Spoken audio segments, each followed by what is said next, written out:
Hi, and welcome to episode 3 of Dave Reed's Dialogue from Outer Wilds.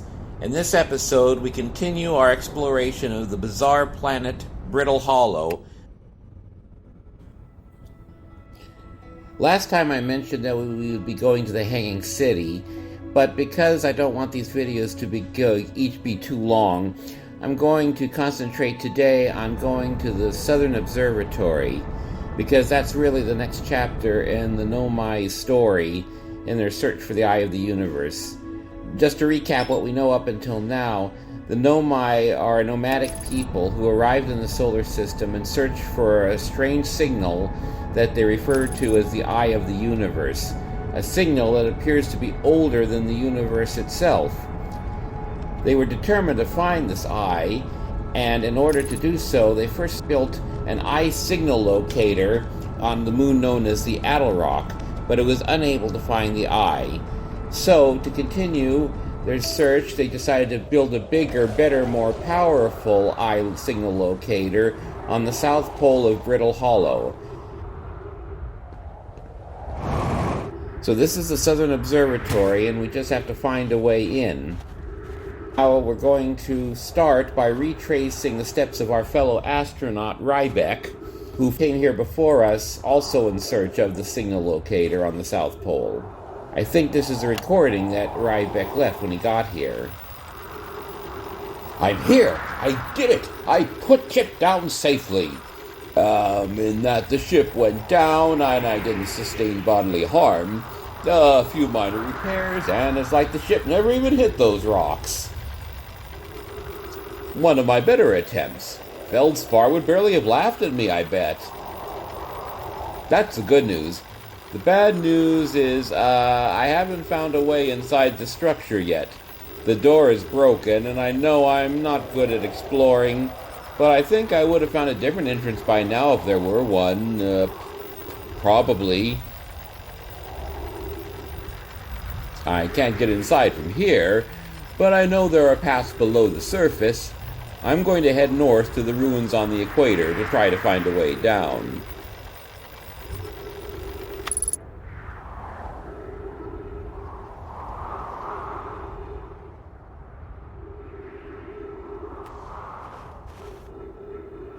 Yep, sure enough, the door is busted. If it were working, there'd be an orb here that we could use to open the door. But as there isn't, we'll continue to retrace Rybeck's steps and go to a settlement on the equator and see what he found there.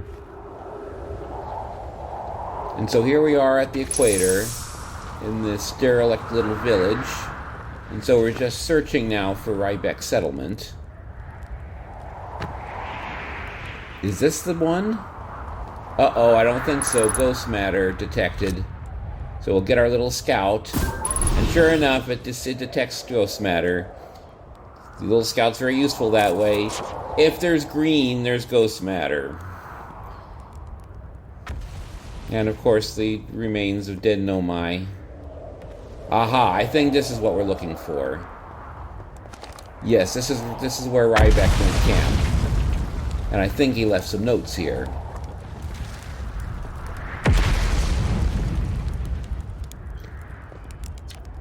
The journey here from the South Pole has been, I'm going to go with harrowing because of all the meteors.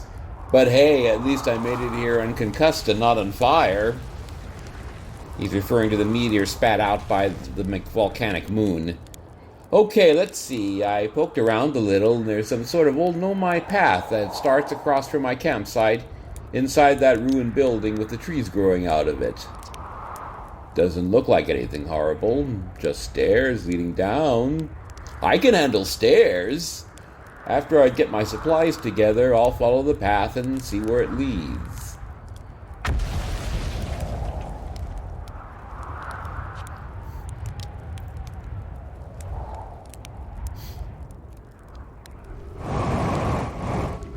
And so after some wandering and stair climbing, we're down inside Brittle Hollow now.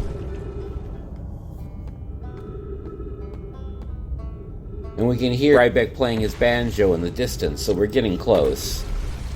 Well, That was deeply unpleasant. I made it this far, though.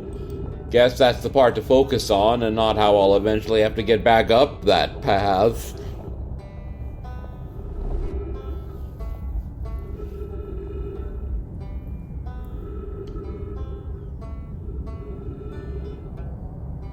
But wow, this place sure is something. Looks like the Hanging City is north from here, and east is a gravity cannon. I definitely want to see that. And another thing, I'm detecting oxygen from somewhere below, which is good since I used up a lot of my supply screaming during the trip down from the surface. As soon as I stop dry heaving, I'm going to head farther down below so I can refill my tank.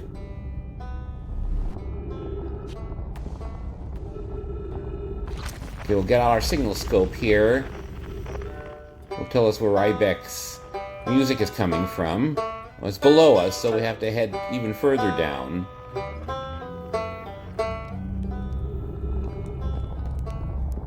Yeah, here we are. There's his camp.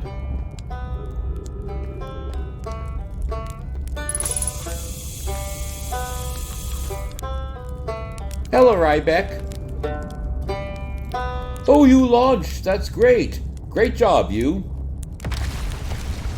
Wow, I guess that means I've been out here a while, huh? Well, this is Brittle Hollow, but you probably knew that. Lots of history here. It's great. What are you doing here? I'm here to see the Hanging City. It's always been my dream to see it with my own 4 eyes ever since I was a hatchling. An alien race lived in the solar system long before our species even existed. How could I not want to see what their civilization was like? Only, you've probably heard the others say it, right? I'm afraid of space. Seriously, I'm more surprised than anybody that I'm out here. Do you want to know how I even got this far? I fell. Tripped over a gravity crystal. It's dumb luck I landed somewhere my little scout says is halfway stable, instead of being sucked into what's below. By which he means the black hole at Brittle Hollow Center. I've been gauging the stability of the ground around me using my little scout, and this seems to be the place with the best surface integrity, so I'm just going to stay here until I'm ready to move on. But that's enough about me and my problems. You didn't come all this way to listen to me blather on, did you? That'd be... yeah.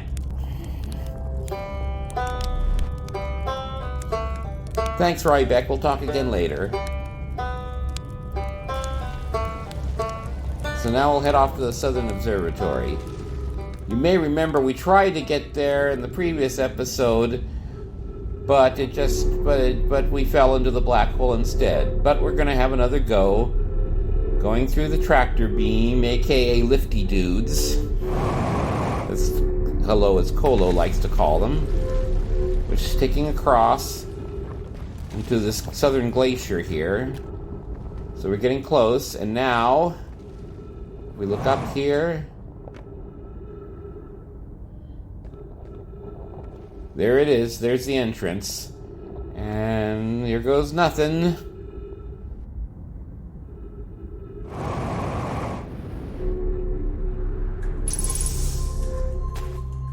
And we're in. Boy, Southern Observatory is one of the hardest places to get to.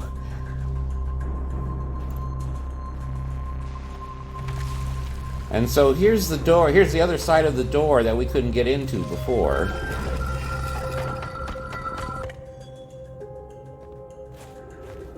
See, there's Rybek's tape recorder that we listened to earlier. Now he can get in here too if he ever makes it here. So the first thing we're going to look at is these tornadoes. These are models of tornadoes on the giant planet Giant Steep, which we'll see in a later episode. The Nomai were very perplexed about the tornadoes, and we'll soon see why. Kasava's construction yard, that's a construction yard on the planet Giant Steep, has been using the cyclones on Giant Steep to lift orbital probe cannon parts into orbit but one component was pushed down past the current that usually prevents anything from sinking. Spire and I are crafting a model to determine why this happened.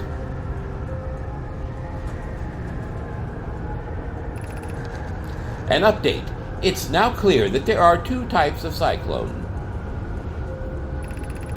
Most cyclones on Giant Steep rotate clockwise.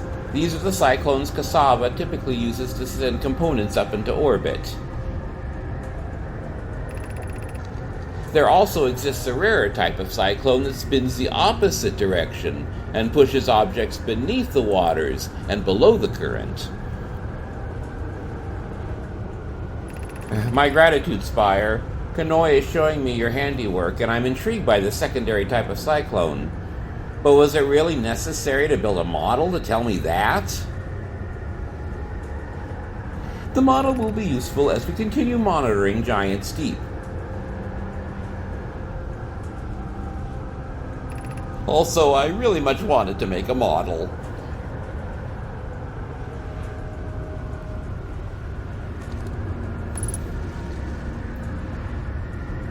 So this is a normal cyclone, and so we step into it, we see it throws us up. And we'll see how this happens with the real cyclones on Giant Steep in a later episode. But here's the other kind of cyclone that goes the other way, so to show what happens, I have to try to fly up to the top of it. Come on. There we go. That one pushes us down and causes us to bop ourselves on the backside. So that's the bit about the cyclones, which will become more relevant once we've actually visited Giant Steep. Now we're going up to see the main thing we're here for, to look at the Locator 2.0. And this is it. I think these are the controls.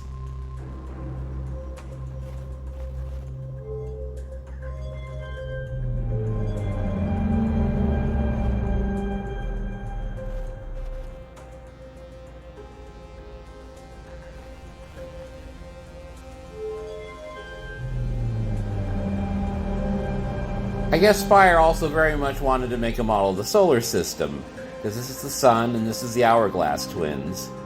But I can relate, since I made a model of the solar system out of styrofoam when I was a kid.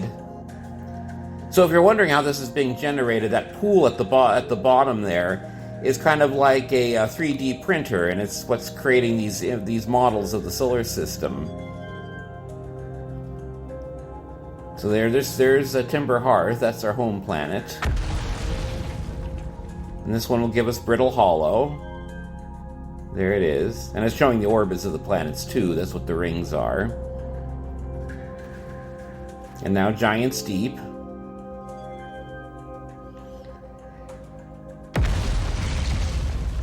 And now the Gates of Hell, also known as Dark Bramble, which we'll see in a later episode.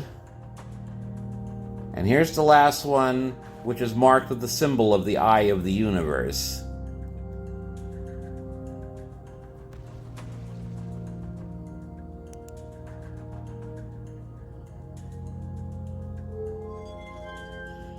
Oh, now the solar system is shrunk away because the eye is so far away from the main system. And we see this ring is going around wildly, which seems to indicate that just like the other eye locator, this second eye locator still can't find the Eye of the Universe because the eye signal has completely vanished, and so they have nothing to pinpoint it with.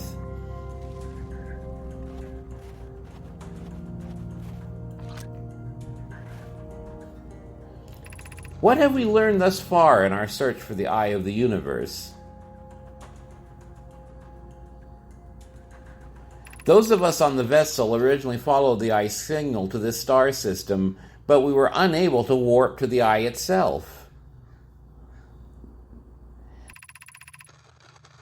The locator we built on the Addle Rock and the new, more sensitive locator we built here were both unable to detect any trace of the eye signal. Hypothesis: the eye has stopped emitting its signal. alternate hypothesis. Someone is blocking the signal. More on that in a later episode.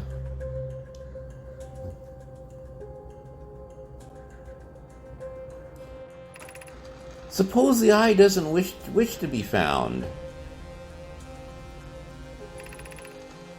Cassava, how can you suggest that? The eye's signal called out to summon us to this star system. I'm aware, I grew up hearing the eye's story, yet we're no closer to finding it than you were when you first arrived here.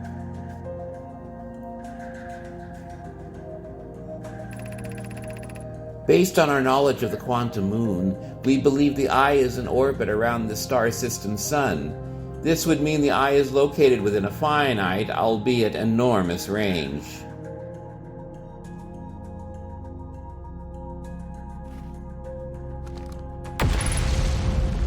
And we're getting the usual explosions of the meteors from the volcanic moon, Hollow's lantern hitting Brittle Hollow and breaking it apart.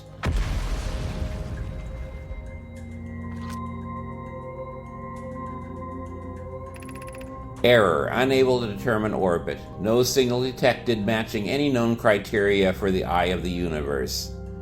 So I think they added this. This wasn't there when I first played this game, or the other streamers that I watched have played this game.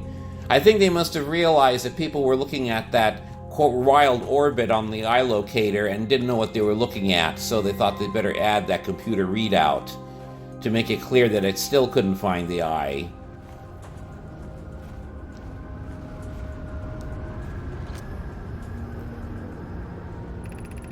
How should our methods change as we continue our search for the eye of the universe?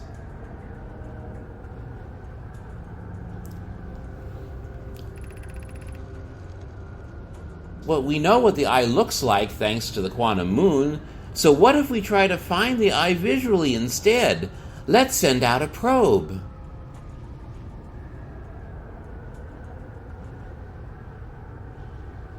And we'll find out later what the quantum moon's connection with the eye is. We need to build a probe launching mechanism to cover those long distances quickly. A cannon in orbit around a celestial body would circumvent the need to escape gravity's pull. The Nomai have these wonderful things called gravity cannons, which we'll see later. Giant Steep would be a good choice. It's furthest from the sun, so it would provide the best angles for launch. And it's moonless, except for when the quantum moon is visiting. Yes, let's build the cannon in orbit around Giant Steep.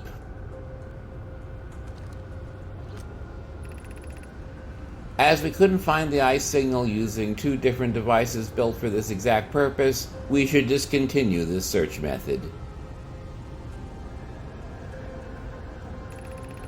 Mallow's idea is clever, but we have no idea where the eye is in relation to here. The probability of launching a probe in the right direction would be absurdly small. I believe I have a solution for that problem. Have you spoken to Raimi and Pi about the technology they're developing? And I'll leave it on things on that cliffhanger, because in the next episode we'll go to Ember Twin and find out about the amazing experiments that they're referring to there. And so with that, thank you for joining me, and I'll see you in the next episode.